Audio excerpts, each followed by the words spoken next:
Nous sommes le 5 mai 2025.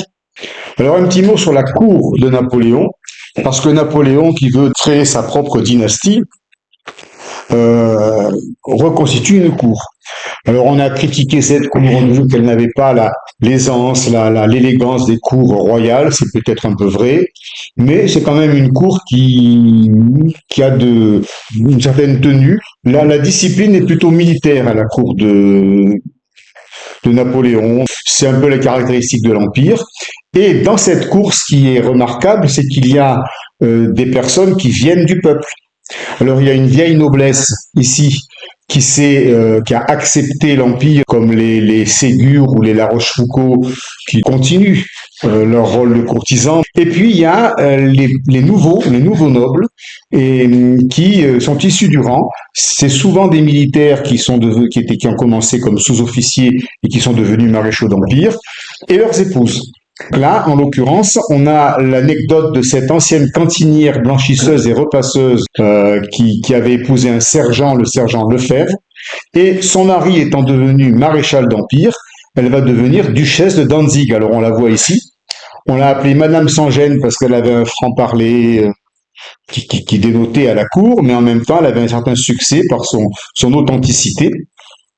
C'est un véritable conte de fées qu'a vécu cette Madame sans gêne. C'était Madame Lefebvre. Cette anecdote a suscité pas mal d'inspiration. Il y a d'abord une pièce de théâtre, 1893, Madame sans gêne, et ça a été transformé en film. Ensuite, en 41, avec la fameuse Arletty, quand on a ici l'affiche d'Arletty, et même les Italiens ont fait avec Sophia Loren une Madame sans gêne et Robert Hossein. Voilà. Cela dit, Madame sans gêne était une personne généreuse puisqu'elle a consacré sa fortune aux déshérités qu'elle a rencontrés toute sa vie. Et donc c'est plutôt quelqu'un de sympathique et de charitable. Plus sérieusement, il y a deux ministres. Alors, les ministres sont dociles et les ministres de Napoléon, on ne les connaît pas bien parce que ils ont été effacés par la personnalité de l'empereur, sauf deux ministres hors du commun, deux personnalités hors du commun que sont Talleyrand et Fouché. Alors ici, je vous ai mis une affiche du Diable boiteux. C'est un film qui a été réalisé et joué par Sacha Guitry, qui était un grand admirateur de Talleyrand. Sacha Guitry se prenait littéralement pour Talleyrand. Là, on voit ici, il est tout à fait inspiré par le personnage. Pourquoi le Diable boiteux? Parce que il avait un pied beau, Talleyrand, donc il boitait légèrement, il avait une canne. Et ça faisait un son entre la canne et les talons lorsqu'il marchait. Et le diable parce que on le considérait comme quelqu'un de machiavélique, voilà, qui était un manipulateur, mais c'était en même temps un grand homme d'État et qui avait le souci de l'intérêt de la France. Donc moi j'ai beaucoup d'admiration personnellement pour Talleyrand. Alors Talleyrand avait une parfaite connaissance géopolitique de l'Europe, c'était donc le ministre des Affaires étrangères de Napoléon, un ministre conflictuel, parce que Napoléon prenait des crises de nerfs avec lui, mais il ne pouvait pas se passer de Talleyrand, qui avait une connaissance et des compétences exceptionnelles à son époque. Il a démissionné finalement en 1807 après Tilsit. Il désapprouve la politique expansionniste de Napoléon. On a vu que à la rencontre d'Erfurt, Talleyrand avait averti le tsar en disant qu'il fallait résister à l'empereur parce qu'il était inquiet de la politique expansionniste de Napoléon. Il considérait que ça amenait la guerre et qu'il fallait mettre des limites. On a accusé Talleyrand de trahison. Bon, ça on l'avait vu la dernière fois. Mais Napoléon excédé finit par se fâcher en lui disant, par exemple, la phrase n'a pas été attestée, mais la fameuse phrase qui sort d'ailleurs dans Le Diable boiteux, vous êtes de la merde dans un bas de soie, avec un Napoléon complètement, caricaturé. Sacha Guitry n'a pas fait de cadeau à l'empereur. On voit un petit bonhomme colérique. Napoléon, c'était pas ça. Il était colérique, mais c'était aussi un génie. Donc bon, dans le film, il est un peu caricaturé. Mais comme il ne trouve pas de successeur à Talleyrand, celui-ci aura quand même une influence importante jusqu'au moins en 1809. Et puis ensuite, le grand retour de Talleyrand, c'est en 1814, lorsque Napoléon vaincu est à l'île d'Elbe et puis ensuite à Sainte-Hélène, c'est Talleyrand qui est l'interlocuteur de tous les diplomates d'Europe pour redéfinir les frontières de la France, qui seront donc les frontières de l'Ancien Régime. Autre personnage exceptionnel de l'époque, c'est Fouché, qu'on voit ici. Alors lui, c'était le ministre de la police, un homme qui savait tout sur tous et qui avait un réseau d'informations extraordinaire et qui s'est rendu indispensable jusque très tard, 1810, et rétabli aussi dans ses fonctions en 1813. Fouché est un personnage passionnant. Il faut lire deux ouvrages au sujet de Fouché. La biographie de Stefan Zweig, qui est merveilleuse, c'est un vrai roman, et Balzac a écrit Une ténébreuse affaire dans laquelle Fouché est mis en scène. Pour connaître Fouché, ces deux livres sont importants. Et là, je vous ai mis cette fameuse affiche du Souper, qui était un film magnifique sur un dialogue entre Fouché et Talleyrand, avec deux acteurs exceptionnels, Claude Brasseur et Claude Rich. Deux affiches différentes. Dans la première, on les voit descendre des escaliers parce qu'ils vont à une audience que leur accorde Louis XVIII. Parce que là, le souper, c'est 1815. Donc, Napoléon est en partance pour l'île d'Elbe.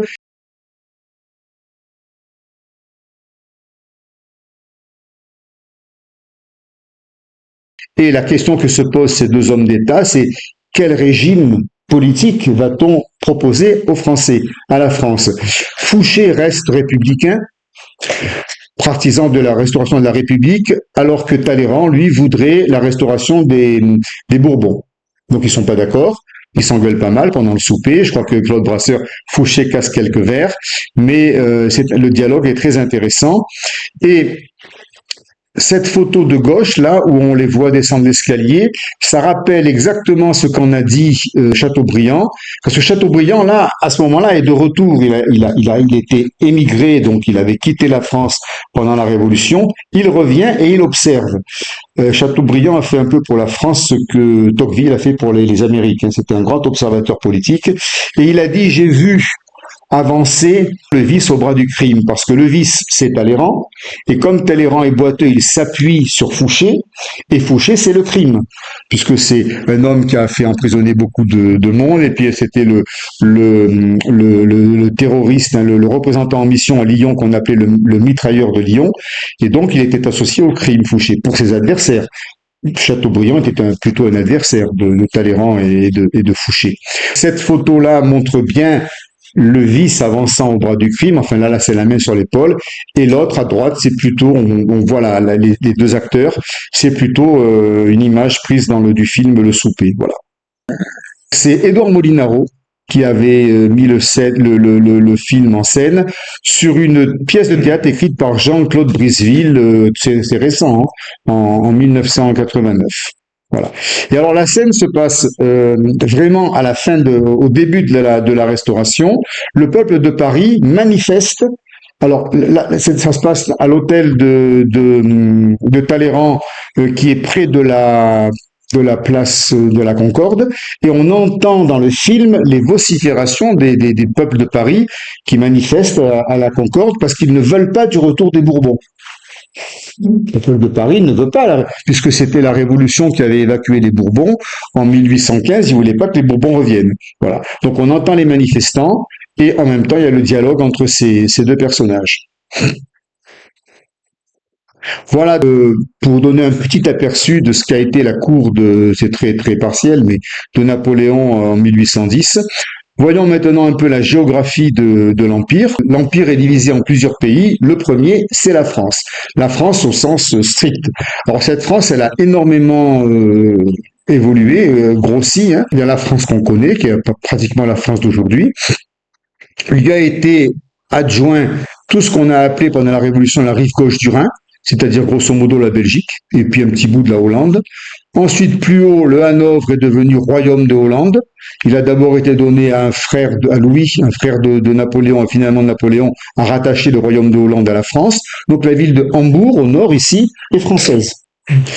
Au sud, on a la Savoie, le comté de Savoie et Nice, qui ont été pris au royaume de Piémont-Sardaigne. Ça fait partie des premières, en 1899, des premières acquisitions révolutionnaires. Ensuite, ça s'est agrandi ici avec le Piémont. Le royaume d'Italie, il est à côté, là. Donc, il n'est pas à proprement parler intégré dans la France, mais plus bas, la Toscane et Rome sont à nouveau, et là, on voit que les empires, les États du pape n'existent plus. On verra tout à l'heure comment Napoléon a aussi annexé les États du pape. Il y en a deux, le royaume d'Italie, On le verra tout à l'heure dans la carte générale, donc il est plutôt ici. Et les provinces illyriennes qui sont plus bas. En bleu, roi, ici on a la France. Le royaume d'Italie, on le voit bien ici. Et là, les provinces illyriennes. Ça, ce sont les pays d'autorité directe qui sont dirigés par l'empereur. Ensuite, les pays d'autorité familiale, ce qu'il a donné à sa famille. Hein. Voilà, alors, gouverné par la famille de Bonaparte, puisqu'il avait de nombreux frères et sœurs. Le royaume de Westphalie a été donné de mémoire à son jeune frère, c'est Jérôme, le petit dernier, c'est Jérôme, je crois. On ne va pas revenir en haut, mais il me semble que c'était Jérôme, le petit frère. Le grand-duché de Berg. Alors, le grand-duché de Berg, c'est Napoléon qui en est le patron. D'abord Murat, et quand Murat devient roi de Naples, c'est Napoléon qui administre le Grand-Duché de Berne. Mais ça reste un pays d'autorité familiale. Le royaume de Naples qui échoua d'abord à Joseph Bonaparte, mais ensuite à Murat. Quand Joseph Bonaparte va devenir roi d'Espagne, Joseph, on va le retrouver ici, c'est Murat qui devient roi de Naples.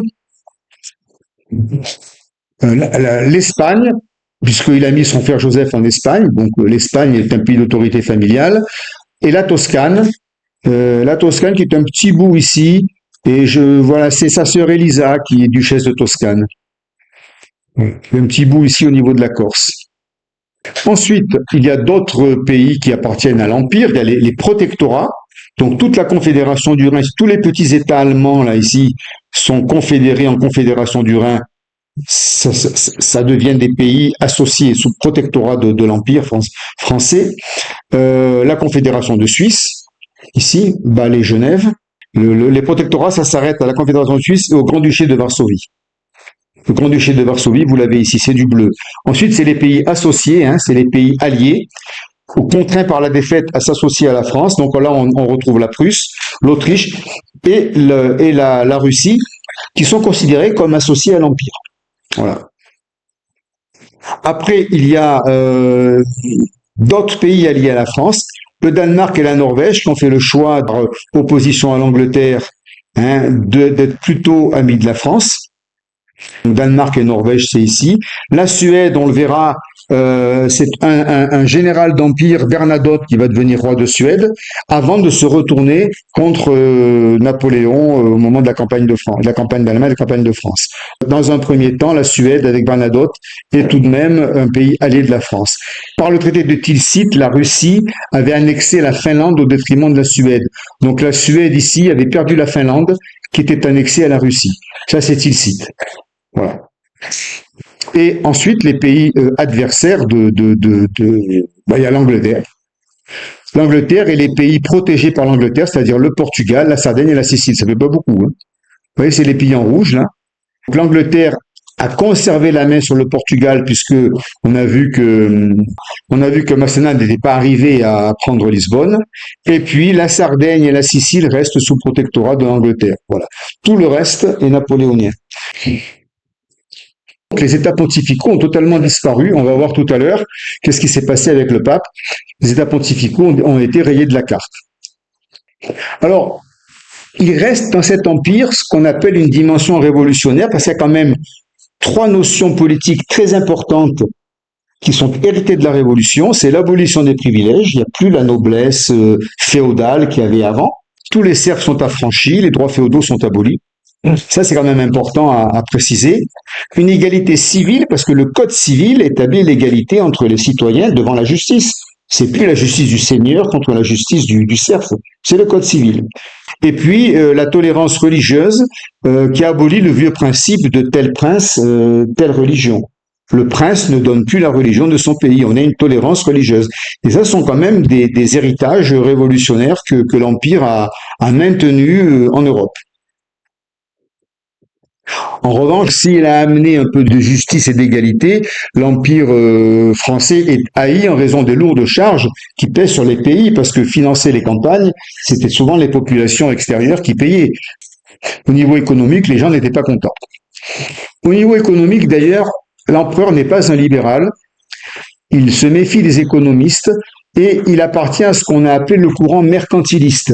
C'est-à-dire qu'il considérait qu'il fallait vendre le plus possible à l'étranger, mais qu'il fallait protéger la France par des droits douaniers. C'est un peu pour une sorte d'hégémonie mercantiliste. C'est un peu ce que font les Chinois aujourd'hui. Hein. Ils envahissent le marché et ils se protègent beaucoup.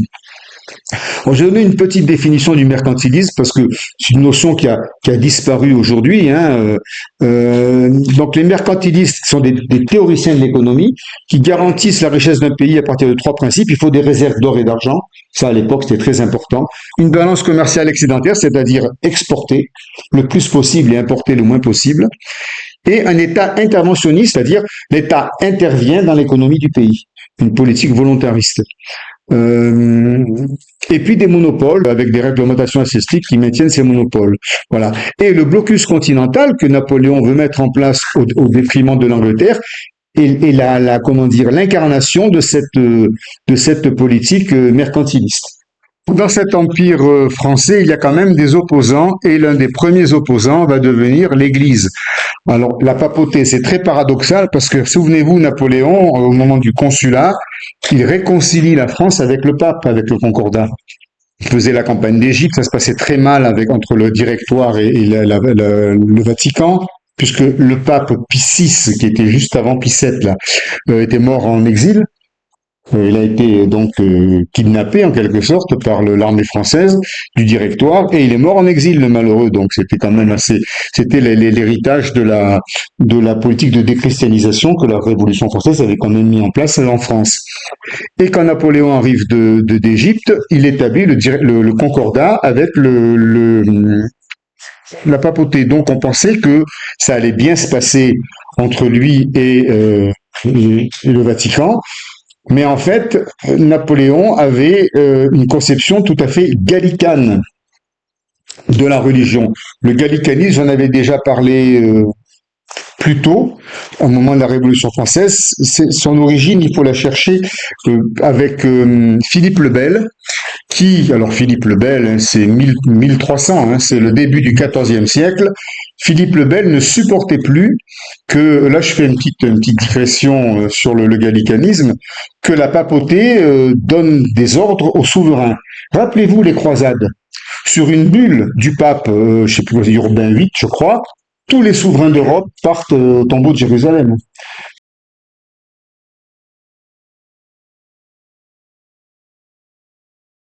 Sous le Moyen Âge, c'était la papauté qui dirigeait l'Europe et les souverains étaient tellement pieux qu'ils obéissaient au pape d'une manière absolue. Ça a duré 2 siècles. En 1300, Philippe le Bel a arrêté ce système en disant maintenant c'est moi qui dirige en France, c'est moi qui commande aux évêques, etc. C'est moi qui paie le clergé et donc le pape s'occupe de la partie théologique, mais c'est nous les patrons de l'Église. Philippe le Bel a inventé ce qu'on appelle le gallicanisme, c'est-à-dire une conception territoriale de la religion, c'est-à-dire c'est le souverain. Donc là, c'était la Gaule, hein, l'ancienne Gaule, qui dirige l'Église française. Et non pas le contraire, et non pas le souverain qui prend ses ordres du pape. Eh bien, Napoléon a tout à fait la même conception de la religion que Philippe le Bel. Il veut bien qu'il y ait un pape, mais le patron, c'est lui. Et le patron, c'est Napoléon. On a vu que lors de son couronnement, il prend la couronne des mains du pape et il se met la couronne, et c'est lui qui couronne Joséphine. C'est pas le pape regarde. C'est un symbole du gallicanisme, ça voulait dire c'est moi qui commande. Et voilà. Et le pape était là pour observer et approuver. Alors, ce Pie VII, là, qui est un homme intelligent et fin, on le voit là, il y a un portrait, c'est un homme qui a beaucoup de recul, attend, compose et conciliant au début, parce qu'il a bien compris qu'il fallait pas affronter Napoléon. Mais en même temps, il est très déterminé, il est courageux, il fait preuve d'une énergie surprenante qui va surprendre Napoléon. C'est un petit bonhomme qui ne paye pas de mine, mais qui est très déterminé dans ses prérogatives papales, quoi, en quelque sorte, et religieuse. Le concordat ne sera qu'une parenthèse qui, hélas, n'évitera pas le conflit entre la France, l'Empire et le Vatican. Je reviens au geste de Napoléon et à son gallicanisme. On dit qu'il rétablit le culte impérial romain. Ça, c'est quand même très important parce que qu'est-ce que c'était que le culte impérial romain? Alors là, je reviens encore plus loin, avant. Vous vous souvenez de Auguste, le premier empereur romain, Auguste qui succède après la mort de Jules César. c'est Auguste, enfin c'est d'abord Octave, et puis qui devient Auguste, qui devient le premier empereur. Et Auguste était un véritable dieu vivant. D'abord, c'était un homme de grande qualité qui a su protéger le Sénat, et donc il était approuvé partout, il a fait l'unanimité, et il y a eu un culte impérial d'Auguste qui a été considéré comme un demi-dieu. Ce qui a initié sous la Rome antique une sorte de divinisation de l'empereur. L'empereur romain était considéré comme un dieu. C'est ça le culte impérial romain, et c'est un petit peu ce que restitue, ce que reproduit Napoléon. Il attribue à sa propre personne une dimension divine. On a dit que avec la constitution du consulat de l'an 10, elle attribuait la personnalité impériale au consul, mais Napoléon va plus loin, il attribue la personnalité divine à l'empereur. Vous voyez l'évolution. Euh, alors qu'il est issu de la Révolution française, il restitue en France en quelque sorte une monarchie de droit divin, alors que la monarchie de droit divin était la raison pour laquelle la France est entrée en révolution. C'était pour abolir la monarchie de droit divin pour la remplacer par une monarchie constitutionnelle. Et bien Napoléon, par le culte de la personnalité qu'il met en place, finalement, rétablit une sorte de monarchie du droit divin. C'est ce qu'on a appelé le retour du culte impérial romain. Voilà. Euh, donc ça, c'est la partie symbolique. Au niveau géopolitique, Napoléon va encercler les États du pape. Hein. Il va fonder le royaume d'Italie au nord. Ensuite, il va nommer son frère Joseph roi de Naples. Et au milieu, il ne restera pas grand-chose pour le pape. Et ensuite, au fil des conflits, il va finir par annexer les États du pape. Parce que le pape, lui, refuse d'appliquer le blocus continental. Il y a des ports, notamment sur l'Adriatique, Ancône, Rimini, Ravenne, qui continuent le commerce avec l'Angleterre, et ça, Napoléon ne l'accepte pas, et c'est pour lui une occasion d'annexer ce qu'on appelait d'abord les marches pontificales, c'est-à-dire la partie nord là, des États du pape. Mais il fait ça pour impressionner le pape, mais le pape ne se laisse pas impressionner et il émet des bulles pontificales qui protestent contre la politique de Napoléon. Napoléon durcit le ton, il fait occuper Rome le 2 février 1808, officiellement, dit-il, pour protéger le pape des Anglais. Mais enfin, personne n'est dupe. Et le pape publie aussitôt une bulle d'excommunication qui vise tous ceux qui ont participé à l'annexion de Rome, sans nommer Napoléon. Bon, en gros, ça veut dire qu'il excommunie l'empereur, quoi. C'est la rupture. Napoléon ordonne l'arrestation du pape, qui est déporté à Grenoble, puis à Savone, en Ligurie, jusqu'en 1814. Il n'y a pas de réconciliation. Toutes les nations catholiques d'Europe sont scandalisées parce que quand même, en Europe, l'Italie, les Italiens sont profondément catholiques, les Espagnols sont profondément catholiques, les Autrichiens sont catholiques, les Prussiens sont plutôt protestants, donc le pape, bon, c'est moins leur problème. Enfin, il y a quand même beaucoup de nations catholiques qui sont choquées de la manière dont, et puis des Français aussi, hein, parce que la France est aussi très catholique, de la manière dont Napoléon traite le pape. Donc il se fait un ennemi quand même important là, et on comprend mal comment, après le Concordat, il a fini par à nouveau se mettre l'Église à dos, quoi, en quelque sorte. C'est un peu peut-être une erreur politique, parce que le Concordat c'était parfait pour lui, il fallait rester dans cette ligne de conduite. Il bafoue les droits de l'Église qui choquent tous les catholiques d'Europe, mais également le principe de nationalité. Il agit dans ses conquêtes comme si les gens n'étaient pas attachés à leur pays. Il ne comprend pas qu'il y a des nationalités. Les Espagnols sont chez eux en Espagne et on ne peut pas faire en sorte qu'il en soit autrement. Ça, il a du mal. En Allemagne, c'est pareil. Il a du mal à le comprendre. Il ne comprend pas qu'une nation est un être vivant, animé d'une force vitale. Hein, et ça commence à apparaître comme ça dans la philosophie allemande. On va voir tout à l'heure comment la Prusse va se redresser à partir de l'idée nationale. Ça, Napoléon a tendance à le mépriser et donc il va se mettre à dos les peuples d'Europe. Parce qu'au début, il se présente comme un libérateur, il a toujours fait ça. Il arrive en Italie, il dit qu'il vient les libérer des Autrichiens, déjà quand il est sous le directoire, pas d'Italie. Ensuite, il va en Égypte, il dit qu'il vient les libérer des Turcs. Ensuite, il va en Pologne, il dit qu'il vient les libérer des Russes. Donc, il se présente toujours en libérateur. Mais finalement, les peuples se rendent compte qu'ils ne sont pas libérés, qu'ils ont des impôts et qu'ils sont dominés. Il se met à dos, en fait, tous les sentiments nationaux européens. Et alors, Ce phénomène de sentiment national est particulièrement vif en Prusse, parce que la Prusse, après la défaite d'Iéna, qui est pour eux une véritable catastrophe nationale, la Prusse va réagir et le sentiment national va ressurgir en Prusse d'une manière très intéressante, aussi bien par la politique que par la philosophie. D'abord, il faut se souvenir que la Prusse a eu un grand monarque, Frédéric II le Grand, qui était l'ami de Voltaire. Et que ce Frédéric II le Grand a laissé en Prusse le souvenir d'une grande Prusse, d'abord très intellectuelle, parce que c'était une cour brillante, il parlait français, hein, c'était et en même temps une armée efficace, des militaires, des beaux officiers. Les Prussiens vivent dans le souvenir d'une gloire un peu passée, qui était celle de Frédéric II le Grand. Les Prussiens ont le souvenir de Frédéric II le Grand, qui était un grand monarque. Les Prussiens ont ce souvenir-là. En même temps, les Prussiens ont honte de la défaite d'Iéna, parce que l'aristocratie prussienne est montée au nord de la Prusse, à Königsberg, qui va devenir Kaliningrad quand ça deviendra russe. Au début, c'est Königsberg, c'est une ville prussienne au nord, là, au bord de la Baltique, et donc la noblesse prussienne a déserté Berlin.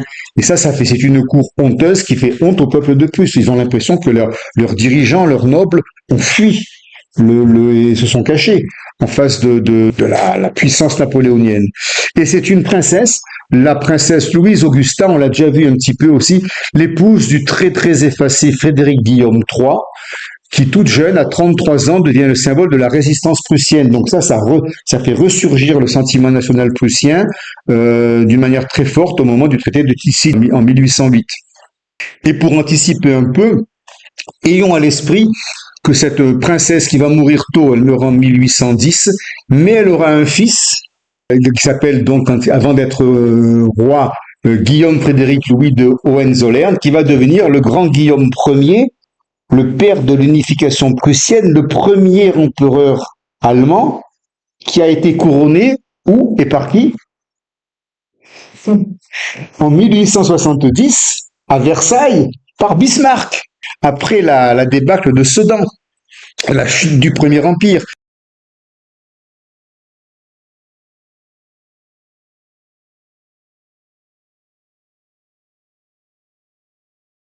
Guillaume Ier de Prusse est adoubé par Bismarck, alors que Paris est sous le feu allemand, hein, entouré par les canons. C'est une grande humiliation, c'est la grande revanche de la Prusse sur la France. Hein.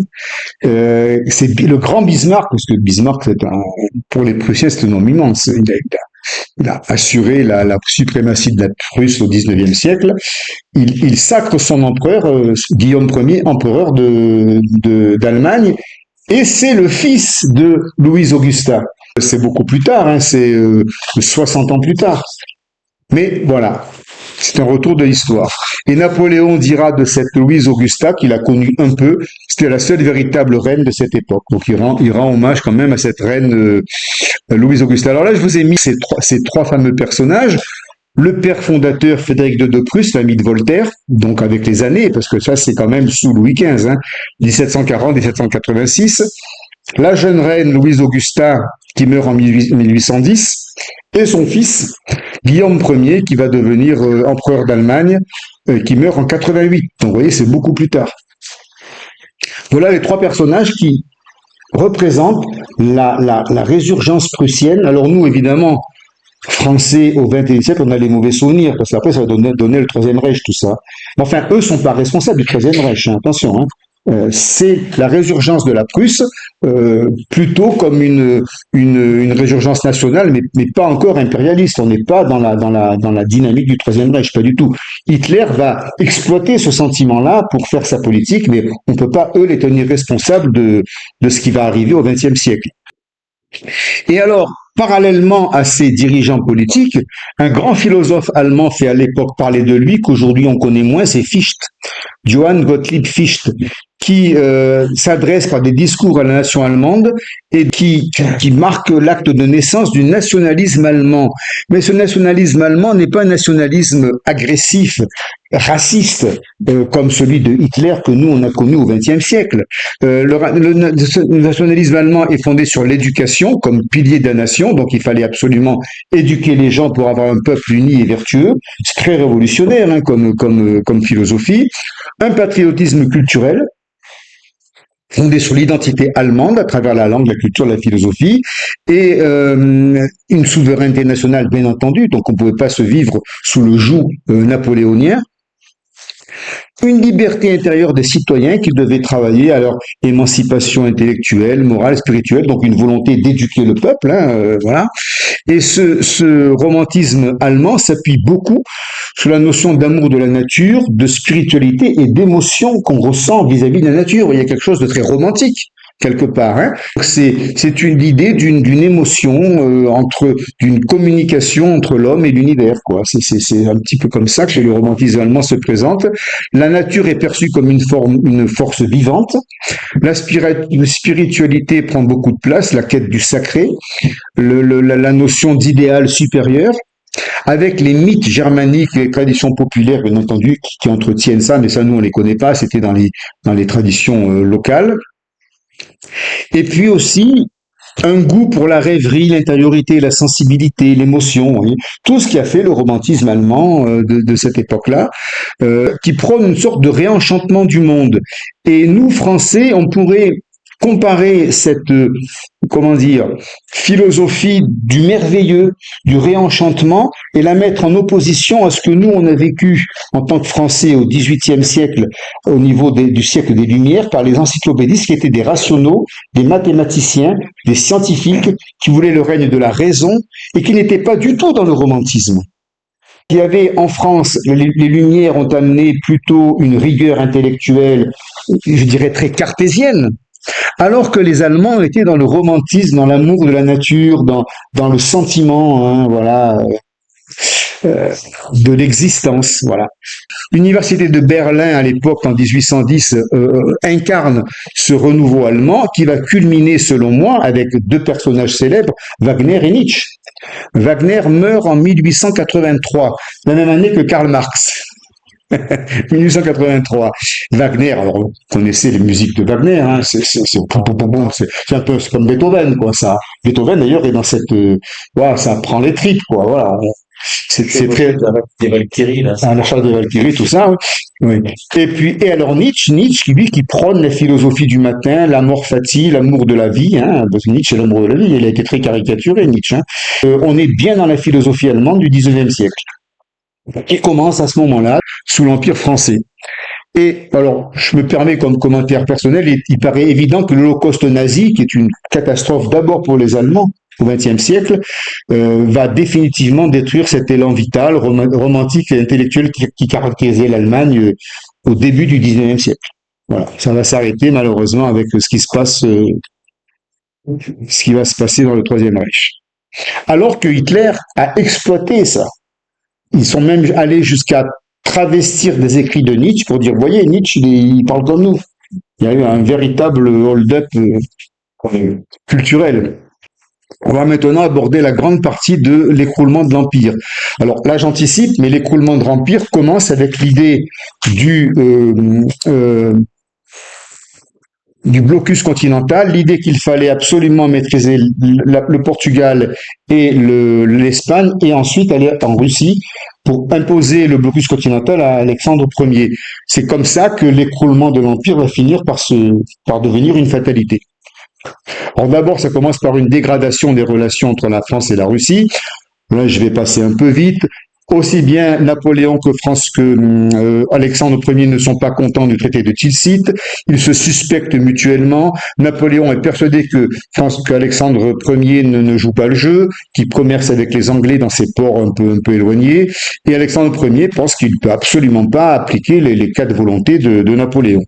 Entre eux, ça se passe pas bien. Il y a de l'animosité, alors qu'ils ne se parlent pas. Ils sont à distance, mais chacun de leur côté cultive un ressentiment l'un par rapport à l'autre. En plus, Napoléon a fait de la Pologne une base avancée de l'armée française, alors que les Russes voulaient que la Pologne soit un État tampon qui les protège, vous voyez plutôt. Il n'est pas très content, Alexandre Ier, que Napoléon ait récupéré la Pologne. Certes, il a aussi des ambitions sur Constantinople, mais enfin, la Pologne, ça l'inquiète aussi. Parce que sur Constantinople, en revanche, il peut faire ce qu'il veut. Napoléon le laisse tranquille sur la partie du Danube, hein, et tout ce qui est sud de la Russie. Napoléon se convainc qu'Alexandre Ier ne joue pas le jeu et ne veut pas appliquer le blocus continental, et il va, pour imposer cette politique, il va finir par entamer une marche vers Moscou. Alors cette marche vers Moscou est très paradoxale. Parce que nous, on voit avec du recul, il est allé à Moscou, mais Napoléon 1810-1811 n'a absolument pas l'intention d'aller à Moscou. Il veut faire peur à Alexandre Ier, il veut jouer les gros bras, il dit attention, je vais me fâcher, mais en espérant que l'autre va obéir. Pas du tout en disant je vais être obligé d'aller à Moscou, parce que c'est une catastrophe la marche sur Moscou. Alors, qu'est-ce qu'il fait pour impressionner les Russes? Il crée une armée qu'on va appeler l'armée des 20 nations. C'est-à-dire que dans tout l'Empire, il lève des hommes, il va jusqu'à réunir 615 000 soldats de toute nationalité pour constituer une armée monumentale qui va donc être stationnée en Pologne, qu'on va appeler l'armée des 20 nations. Et cette armée, il en prend le commandement en mai 1812. La campagne de Russie commence en juin 1812, donc on est proche du début de la comment dire, de la guerre qui va surgir entre l'Empire français et la Russie. Et Napoléon est dans la surenchère, il bluffe, il joue un coup de poker, il constitue cette armée pour obliger Alexandre Ier à dire bon ça va, je vais faire comme tu dis. Et l'autre ne dit rien et se tait. Il est à Moscou, ensuite il part à Saint-Pétersbourg, et c'est silence radio. Donc Napoléon, dans sa logique de dire vous allez voir ce que vous allez voir, est obligé, ne peut pas s'arrêter. Sinon, il passe pour un matamor, quoi. Donc, une fois que son armée est constituée, etc., il dit attention, je vais traverser le Yémen, je vais venir en Russie, vous allez voir. Bon. Et au bout d'un moment, le silence du tsar va obliger Napoléon à franchir le Yémen, alors qu'il voulait pas. Vous voyez, c'est par pur orgueil et pour pas se dédire et pour pas faire paraître pour quelqu'un qui recule, qui va finir par empiéter sur le territoire russe. Et là où le tsar est très malin, c'est qu'il ne dit rien. Il se tait, il laisse faire l'espace, le temps et le silence. Et ça, c'est la politique de Kutuzov. Déjà, on avait vu le vieux général Kutuzov voulait laisser faire le temps, se dérober, attendre le climat, l'hiver, etc. Bon, voilà, affronter Napoléon de cette façon-là. Et finalement, on voit qu'Alexandre Ier fait exactement ce que le vieux Kutuzov avait imaginé pour contrer l'expansion napoléonienne. Et les Russes vont jusqu'à un renversement d'alliance, c'est-à-dire que alors que Napoléon laissait Alexandre Ier faire ce qu'il voulait avec sa frontière du Danube là, contre l'Empire ottoman, c'est le contraire qui va se passer. Alexandre Ier va faire la paix avec les Ottomans pour pouvoir se concentrer sur le front ouest de la Russie. Donc c'est un renversement d'alliance quand même qui est étonnant à ce moment-là. La Russie fait la paix avec le sultan. Le silence russe va avoir un premier résultat, c'est obliger Napoléon à passer à l'offensive. Donc d'un coup de bluff, il est obligé d'attaquer, ce qu'il ne voulait pas faire. Et donc l'empereur français rentre en Russie le 24 juin 1812. Ça, c'est une date importante. Là, on franchit le Yémen et on est en Russie, ce qu'on n'avait jamais fait auparavant. Et la Russie n'avait jamais été occupée par ce côté-là. La marche sur Moscou commence à ce moment-là. Napoléon pense que les Russes vont arriver et qu'il aura une victoire rapide avec son armée contre l'armée russe. Sauf que les Russes, ils ne les voient pas. Ils viennent pas. L'immensité d'un territoire sans relief rend impossible toute manœuvre stratégique parce qu'on voit de très loin, tout est plat, hein, voilà. Les mouvements de cavalerie sont épuisants parce que il faut aller vite et puis là c'est tellement plat, tellement immense que les chevaux se fatiguent. Les reconnaissances interminables en cavalerie pour savoir où sont les armées russes, ça débouche pas. Et Napoléon avance comme ça dans un immense territoire sans savoir exactement où est-ce qu'il y a un adversaire. Les Russes refusent le combat, se dérobent, pratiquent la politique de la terre brûlée, c'est-à-dire partout où ils arrivent, les fermes ont brûlé, les récoltes ont brûlé, il n'y a rien pour se ravitailler, quoi. Et on avance comme ça. Et en plus, c'est l'été. Et là, il fait exceptionnellement chaud, parce qu'on a parlé de l'hiver, mais l'été russe, il fait 40 degrés, les chevaux ont soif, les hommes ont soif, et c'est compliqué de transporter l'eau chaude, parce que le soleil chauffe l'eau, avoir de l'eau fraîche, c'est pas évident, voilà. Donc il y a quand même déjà énormément de problèmes. Et avant même d'avoir livré combat, la Grande Armée a déjà perdu 100 000 hommes. À l'été, je parle de l'été de 1812. Hein, voilà. Alors le 16 août, finalement, on arrive à Smolensk. Là, vous avez une petite représentation de Smolensk. J'ai mis la carte un peu plus bas, je vais vous la montrer. Voilà, elle est ici. Voilà, il a concentré son armée ici, en haut de la Pologne. Il franchit le Niémen, voilà le Niémen, hein, ici, là. Petit fleuve qui sépare la Russie de la Pologne. Il franchit ici à Kovno. Maintenant, ça s'appelle Kaunas. Elle est plus en Lituanie, maintenant. À l'époque, c'était Kovno. C'est le 24 juin. Donc, en vert, c'est l'aller. Et en rouge, c'est le retour. Hein. Le 24 juin est franchi, il arrive à Vilnius. Bon, il se passe rien. Et il entame sa longue marche. Là, il y a 1000 kilomètres qui le séparent de Moscou. Sa longue marche, et il arrive finalement à Smolensk le 18 août. On en est là. Hein. Et donc à Smolensk, il est à 450 km de Moscou. C'est une ville fortifiée qui s'adosse au Dniepr. Le Dniepr, on verra tout à l'heure, c'est un fleuve qui descend et qui traverse l'Ukraine. Alors la prise de Smolensk est considérée par Napoléon comme une victoire, mais ses troupes sont déjà bien fatiguées et la ville a été incendiée par les Russes. Donc il n'y a pas grand-chose à gagner à Smolensk. Un fait important côté russe, le général Kutuzov revient, donc puisqu'on a fait la paix avec le sultan et que Kutuzov était occupé sur le front du Danube à surveiller les Ottomans, là on n'a plus besoin de lui là-bas et c'est Kutuzov qui revient prendre le commandement en chef de l'armée russe. Ça c'est important aussi pour la campagne de Russie.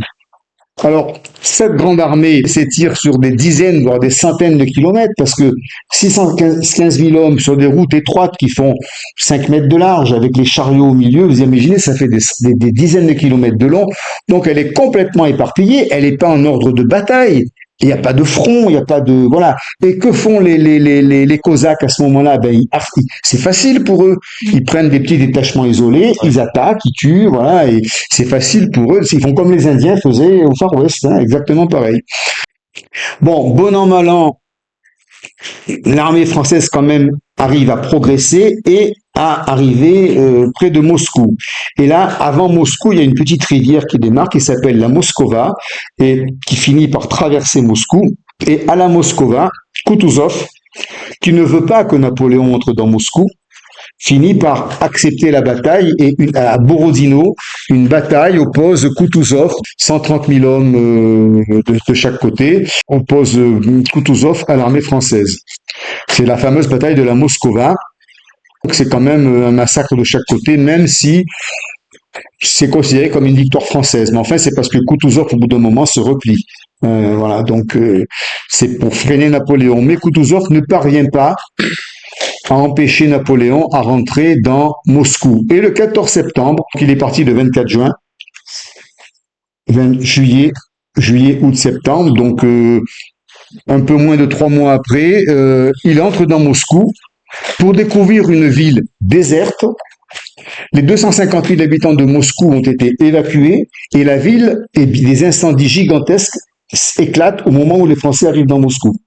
C'est-à-dire que le préfet le comte Fyodor Rostopchine, qui fait fonction de préfet, a organisé des incendies qui se déclenchent quand les Français arrivent. Et comme Moscou est une ville en bois, ce sont des incendies immenses. Et donc là, c'est un choc pour Napoléon.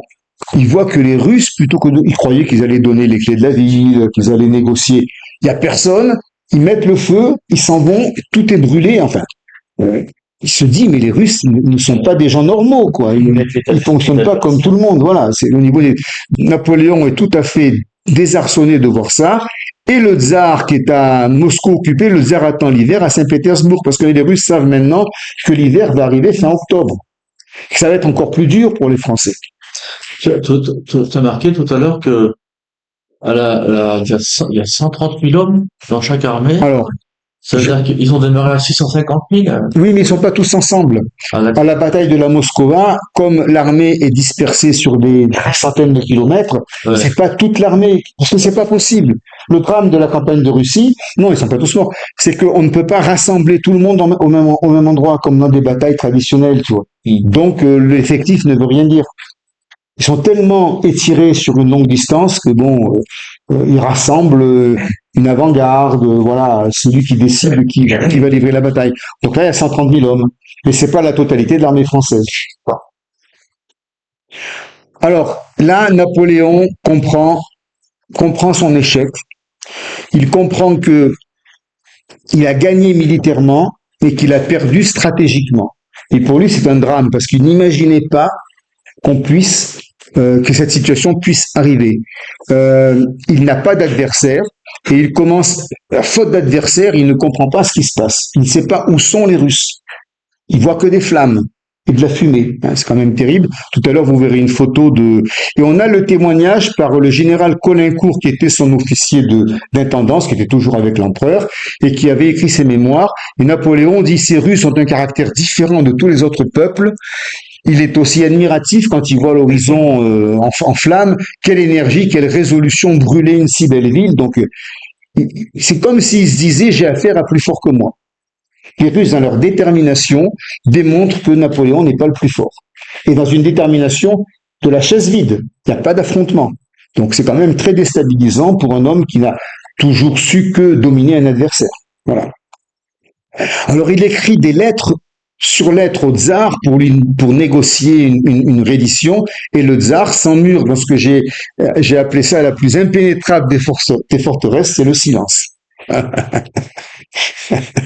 Voilà. L'incendie de Moscou fascine Napoléon et lui fait prendre conscience de ce qu'est l'âme russe, c'est-à-dire une sorte de force indestructible. Pour l'instant, il refuse encore la perspective d'une retraite. Napoléon n'a jamais battu en retraite. Il tourne comme un lion en cage et perd des jours précieux car l'hiver approche, le général hiver approche. Et il ne peut rien faire contre le temps qui approche. Alors là, effectivement, j'ai remis là ces vers de Victor Hugo que Pierre a repéré dans l'Expiation, le poème. Il neigeait, on était vaincu par sa conquête. Ça, c'est important. Vaincu par c'est la conquête de Napoléon. On était vaincu par sa conquête. Pour la première fois, l'aigle baissait la tête. Voilà. Napoléon, pour la première fois, ressent cruellement l'absence de Fouché et de Talleyrand avec qui il aimerait parler de stratégie. Que faire? Avoir des hommes de qualité qui lui expliquent. Là, il est seul. Voilà, il regrette leur absence. On dit qu'il est emprisonné dans son génie et dans son orgueil et qu'il commet un déni de réalité dont la première victime, c'est sa grande armée, puisqu'il refuse la perspective d'une retraite et que donc sa grande armée est en train d'être décimée. Moscou est un cauchemar, les soldats sont affamés, livrés à eux-mêmes, ils se livrent au pillage pour ce qui reste à piller. Il y a de la promiscuité, de la malnutrition, des épidémies qui commencent à décimer la plus grande armée du monde. En son fort intérieur, Napoléon commence à envisager la retraite, mais il ne parvient pas à le dire à ses hommes. Voilà. Il y pense, mais il ne le dit pas, et il finira par avouer sourdement, à voix haute, ma gloire s'arrête ici. Et finalement, le 19 octobre, mais c'est bien tard le 19 octobre, parce que l'hiver va arriver à la fin octobre, Napoléon donne l'ordre de quitter la ville et de commencer la retraite. Et Léon Tolstoï, le grand Tolstoï, dans Guerre et paix, écrit que lorsque Kutuzov apprend que Napoléon décide la retraite, il se couche par terre et se met à pleurer.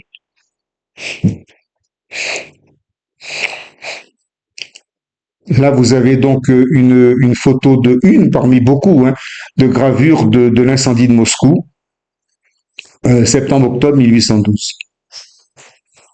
Ouais, voilà. On fait la pause et on voit la retraite tout à l'heure.